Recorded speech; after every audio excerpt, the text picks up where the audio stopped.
Əslində Zelenskinin Türkiyə səfəri məhz Rusiya-Ukrayna müharibəsindən son qoyulmasına hesablanmış bir səfər deyil ki, bu məlumdur ki, burada Türkiyənin hətta ən yaxşı halda, ən ciddi vasitəçiliyi belə hələ müharibənin bir neçə il davam etməsindən gətirib çıxacaq. Nəinki burada amma başqa bir məsələ var. Çünki özü də qeyd elədiyi kimi Türkiyənin Ukraynaya münasibəti hər zaman yaxşı olub, dostum adlandırır onu.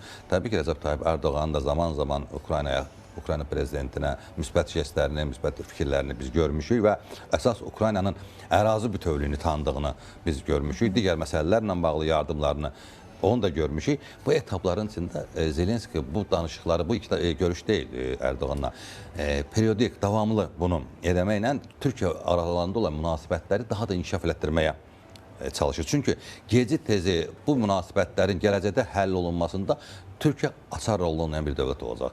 Həmin zaman Türkiyənin Rusiyaya, daha doğrusu Ukrayna münasibətlərinin yüksək səviyyədə, yaxşı mənada pik vəziyyətdə olması gələcək danışıqlarda nə vaxt olacaqsa, Türkiyənin iştirakı olarsa, bu Ukraynanın özünün proseslərin içindən uduzub çıxmasına mane ola bilən səbəblərdən biri kimidir. O səbəbdən vacibdir Türkiyə ilə görüşmək, mütəmadi görüşmək. Ola bilər gələcəkdə bir meydançaya da çevrilsin, danışıqlar meydançasına çevrilsin. Alyaskadan öncə də deyilirdi ki, Putin tutaq ki, Zelenski görüşünün Türkiyədə ola bilmə ehtimalları var.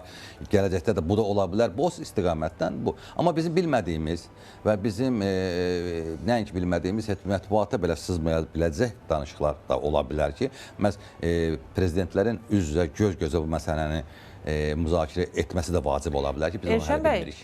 Deyirsiniz ki, elə istiqamətlər ola bilər ki, hətta mətbuata da sızmasın. O zaman bugün Türkiyə və Ukrayna arasında hansı istiqamətlər var ki, düşünürsünüz ki, bunun mətbuata sızdırılmasını belə istəməyə bilərlər? Varmı belə bir ehtimalınız? Baxın, bu artıq sir deyil ki, artıq qərb mətbuatında da gedib Rusiyanın özünün müxtəlif saytlarında, müxtəlif platformalarında da dəfələrlə bu səsləndirilib ki, Türkiyə Ukraynaya tək mənəvi dəstək göstərmir.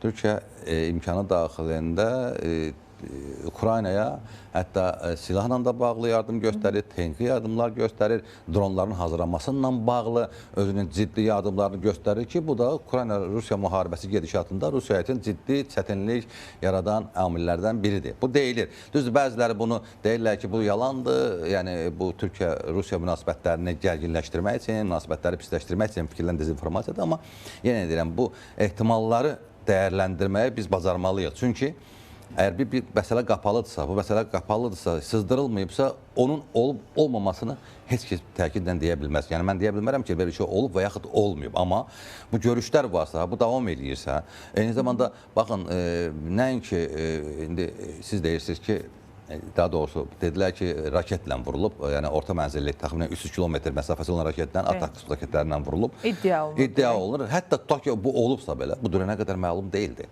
Deməli, yəni verilməmişdi. Tutaq ki, verilibsə, deməli, o deməkdir ki, bu davam eləyəcək, bu bəlkə başqa raketlərdə verilib və yaxud da verilməyib. Yəni, o qapalı görüşlərdən də danışılıbsa, zamanı gələndə üzə çıxanda bilinir ki, orada nə danışılıb. Amma, bəli, hər bir ehtimal var. Türkiyə-Rusiya münasibətlərində, Rusiyanın Türkiyədən, daha doğrusu, Ukrayna-Türkiyə münasibətlərində, Ukrayna hər zaman Türkiyədən razılıq etməsi tək mənəvi dəstəyə görə olmadığını mən hesab edirəm ki, əminəm. Burada tamam başqa istiqamətlər də var. Elşən bəy, artıq xəbər yeniləndi. Ukrayna prezidenti Volodimir Zelenski Ankaraya gedib.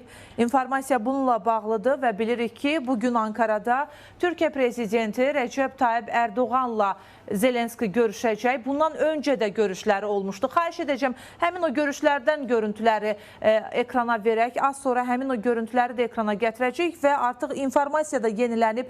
Yeni görüşdən də görüntülər var. Bir neçə dəqiqə sonra o kadrları da ekrana gətirəcək. Artıq Zelenski dediyimiz kimi Ankaraya gedib və bu deməkdir ki, proseslər elə bu nöqtədən sonra başlayacaq. Elşən bəy, Türkiyədən də gözləntilər çoxdur. İstanbul danışıqlarına da ev sahibliyi edən bir ölkədir. Zelenski, Amerika Birləşmiş Ştatları və Türkiyə bu üçlük çərçivəsində nəyə nail olmağa çalışa bilər? Yəni, biz bilirik ki, Amerika Birləşmiş Ştatları da bugün Türkiyə ilə bir çox məsələlərdə dil tapmağa, anlaşmağa çalışır. Nəinki çalışır, hətta bir zaman Donald Trump Türkiyə ilə Rusiya-Ukrayna münasibətlərinin gedişatda sülh müqaviləsinin əldə olunmasında aparıcı fiqur ola biləcəyini demişdi. Yəni bu reallıqdır. Çünki Türkiyə yaxın şərqdə bu məsələlərdə özünün vasitəçiliyini göstərib, özünün müdaxilə, yəni normal müdaxilə, müsbət mənada deyirəm, müdaxilə edib orada məsələləri, prosesləri sülh istiqamətində yönəltməyi bacaran bir dövlətlərdən biri kimi, niyə də burada eləməsin? Və nəzərə alsaq ki, ən azı üzdə Rusiya-Türkiyə münasibətləri normaldır. Ən azı üzdə. Alt yapıda hər şey ola bilər. Siz danışarkən Elşən bəy, üzr istəyirəm, görüntülər də ekrandadır. Yeni kadrlar, yəni Ukrayna lideri Zelenskinin Ankaraya getmə görüntüləri. Və bu istiqamətdə Ukrayna liderinin son günlərdə Avropa dövlətlərini gəzməsi, o dövlətlərdən bu müharibə gedişatında özünə yardımlar alınması, bizim bildiyimiz və bilmədiyimiz digər məsələləri müzakirə etməsi və paralel şəkildə Amerika Birləşmiş Ştatları prezidentinin yeni, yəni o istiqamətlənmiş, o yeni istiqamətlər üzrə danışıqlara başlanması məsələ, o gizli plan deyirlər, o məsələlər üzə çıxandan paralel şəkildə də Zelenskinin Türkiyəyə gəlməsi və Erdoğanla qapalı görüşlərinin olacağı, bu o deməkdir ki, bəli, bu bir-birinə əlaqəli ola bilər.